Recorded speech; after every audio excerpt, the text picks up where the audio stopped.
Virando a página, na página 10, você vai encontrar um resumo do que já foi dado. E lá no finalzinho da página 10 diz assim: quem está delegado este ministério da igreja? Quem está delegado esse ministério da igreja? E aí ele vai fazer uma pontuação em relação do termo aconselhamento pastoral. Ele vai dizer que não é encontrado na Bíblia esse termo, na verdade não é encontrado, mas ele vai fazer uma menção da onde é tirada a palavra conselheiro ou aconselhamento, tá? Que ele vem de uma palavra, de uma raiz que vem de paracleto, e vocês sabem de onde é, significa o Espírito Santo, né? Como consolador e orientador. Então ele vai fazer uma análise de quem dá delegado esse ministério. Então o ministério é dado e é do Espírito Santo, tá? Então ele diz paracleto. No outro parágrafo, ele também faz uma menção de uma outra palavra do original bíblico, poimênica, tá? Que define a ciência de agir do pastor, tá? Portanto, o ministério de ajuda da igreja significa ajuda da igreja, ajuda que nós contribuímos em vários âmbitos, mas é um ministério. Então, ele faz a junção.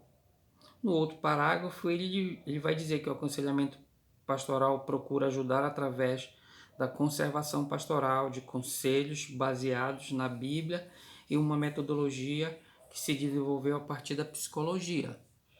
Então, vai se unindo e vai dizendo a quem está delegado, tá? Ele também faz uma definição bíblica, ele pega um texto que está lá em Salmo 139, 23 e 24, que diz: sonda-me, ó Deus, e conhece o meu coração. Prova-me e conhece os meus pensamentos. Vê se há em mim algum caminho mau e guia-me pelo caminho eterno. Então, quem está delegado a este ministério? Aquele que tem o Espírito Santo, aquele que aceitou Jesus Cristo. E aí ele segue na página 11 sobre isso, tá? Na página 11, ele vai dizer para que o aconselhamento, para que o aconselhamento pastoral? Ele não. Para que aconselhamento pastoral? Ele faz uma pergunta. Para que aconselhamento pastoral? O que a gente aprende? Que no aconselhamento pastoral nós vamos ajudar pessoas, tá? Vamos interagir com as pessoas, minimizando os seus problemas, tá?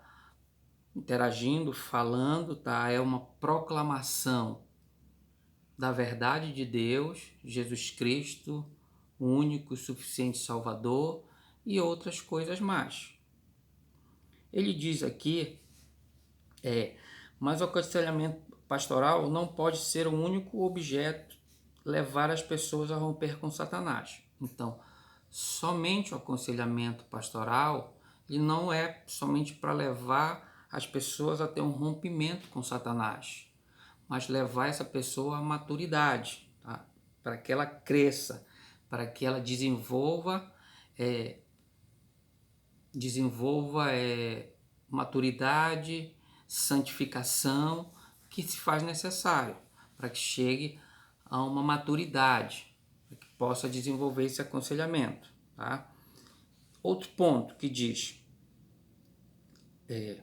deve promover a libertação de atitudes inadequadas e distorções de percepção quanto à realidade. Então, dentro do aconselhamento, não é somente para criar um rompimento com Satanás, mas também promover a libertação de atitudes inadequadas. Como vai se aprendendo? Através dos aconselhamentos, estudo da palavra e aconselhamento. Na página 12, vocês vão ver a igreja manteve a perspectiva do cuidado integral, porém com o advento do racionalismo. Então ele vai fazer uma viagem atrás, bem atrás, nos séculos atrás, século XV, século XVI, a revista vai falar disso, tá? Tem um ponto que diz assim, Assim sendo, a igreja aperfeiçoou seus credos, sua teologia, a liturgia, o evangelismo e o ensino da Bíblia, porém afastou-se do cuidado integral como inicialmente sucedido. Tá? É compreensível que um missionário ou um pastor não consiga desenvolver também habilidades médicas, psicológicas e psiquiátricas. As áreas são extremamente amplas e profundas para uma só pessoa cumprir todas as tarefas decorrentes. Porém, a igreja perdeu a oportunidade de organizar todas essas áreas com uma função do amor de Deus. O que a revista está nos dizendo? Que houve no decorrer do tempo um distanciamento da teologia e da ciência, onde nós, igreja, perdemos a oportunidade de juntos caminharmos e darmos solução. Hoje em dia se vê muita confusão e muita intriga em relação a essas questões teológicas e científicas. Por quê? Porque houve num período de tempo um distanciamento. Nós não vamos procurar culpados. Na verdade, nós precisamos melhorar essas questões. Aqui na revista ele vai falar sobre um ponto de esquartejamento das áreas do saber que concerne o cuidado humano, tem recebido atenção no século XX por parte de filósofos, biólogos, sociólogos e epistemólogos, tá? Enfim, da sociedade científica, da sociedade científica que percebe que a ajuda real precisa ser sustentável, ecologicamente correto. Então, há um engajamento atualmente em relação a haver, no sentido amplo, uma junção dessas questões. Tá? Há muito embate, há muitas polêmicas, mas há essa necessidade. Tá? E aí, na página 12, vai continuando. A tratar o ser humano na perspectiva do todo, evita-se dissecá-lo, como infelizmente muitas vezes se tem feito, inclusive da partir da prática pastoral. Por exemplo, muito facilmente qualquer problema tem sido rotulado de espiritual. Então, há essa questão a ser resolvida no ser humano, principalmente da igreja, quando ela trata todas as coisas nas questões somente espirituais. O que de fato nós fazemos? Nós fazemos algumas coisas que alguns filósofos antigos diziam, que há duas situações. Tudo que é carnal é mal e tudo que é espiritual é do bem. E aí criamos essa confusão. Tá? Não me lembro agora qual é a teoria filosófica em relação a isso, mas existe. Tá? Também a medicina percebe esforço grandioso para tratar do ser humano e seus problemas dentro da perspectiva integral, como a disciplina da psicossomática, tá? Que são as dores causadas por problemas psicossomáticos. Por exemplo, a pessoa que tem muito ódio, muita raiva, ela vai acarretando problemas físicos decorrentes dessas questões psicossomáticas, tá? Na nossa página 13, vai dizendo algumas questões em relação a isso, vocês vão ter que estudar detalhadamente, tá? Ele diz que estes não são tão importantes quanto o alcance integral do ser humano. Então ele diz que tem coisas que não são tão integral à relação do ser humano, tá? Outro ponto que diz na página 13 diz assim: nos dias de hoje, a seguinte máxima não é mais aceita. Nos dias de hoje, a seguinte máxima não é mais aceita cegamente. Se você tem Jesus, todos os teus problemas se resolvem. Então ele faz uma afirmação e dá para nós analisarmos como pergunta. A afirmação em si é verdadeira. Verdadeira porque em Jesus todos os nossos problemas eles são resolvidos. Porém, ela falha na sua simplificação. Quando nós simplificamos que se eu tenho Jesus Cristo, todos os meus problemas estão resolvidos, eu estou simplificando. Isso causa um problema seríssimo para a pessoa, para a igreja e para a comunidade. Na página 14, tem definições de aconselhamento pastoral, tá? Definição de aconselhamento pastoral se torna complexa por vários motivos, tá? No sentido da palavra aconselhamento, dá o sentido de dar conselho, porém nesse livro se rejeita tal noção.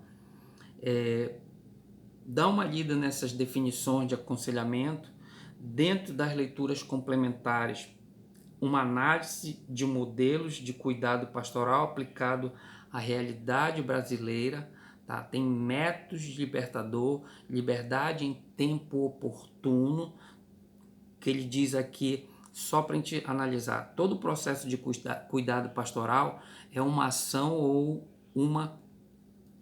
Todo processo de cuidado pastoral é uma ação ou realização continuada e prolongada de algumas atividades que vise, ao final, o bem-estar daquele que necessita de cuidado.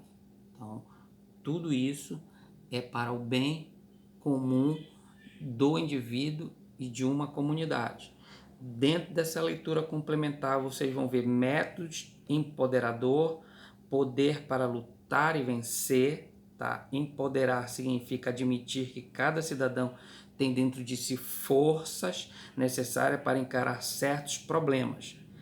É encorajá-lo a colocar seu potencial, sua inteligência, sua força interior em prática de forma junto e útil para si mesmo e para as outras pessoas. Métodos terapêuticos, a produção de cura interior, método ministerial, utilização das atividades da igreja, métodos de interação pessoal, a bênção da comunhão cristã. Isso está dentro da apostila que fala de leitura complementar, uma análise de modelos de cuidados pastorais. Tá? Na página 18, enfim, o que é aconselhamento pastoral e o que não é. O que é e o que não é. Aconselhamento não é psicoterapia, que faz parte da medicina. Ela não é isso. Outro ponto, diz aqui, a psicoterapia não estuda a relação da pessoa com Deus. Embora já haja estudos da psicologia, da religião, o campo ainda é muito subjetivo para afirmar que as duas áreas se sobrepõem a algum conceito. Tá? Outro ponto, diz que aconselhamento também não é dar conselho, somente dar conselho, mas é algo mais profundo, mais detalhado. Aconselhamento também não é evangelização, tá? Evangelizar não tem nada a ver com aconselhamento, tá? Apesar que dentro do aconselhamento você pode também estar aconselhando pessoas, mas uma e outra são distintas.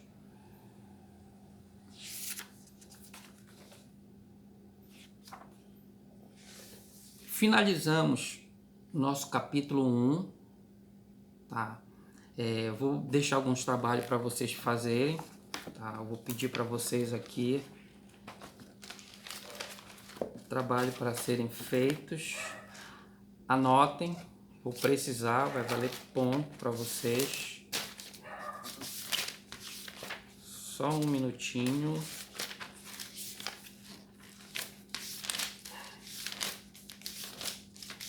Oh, Jesus.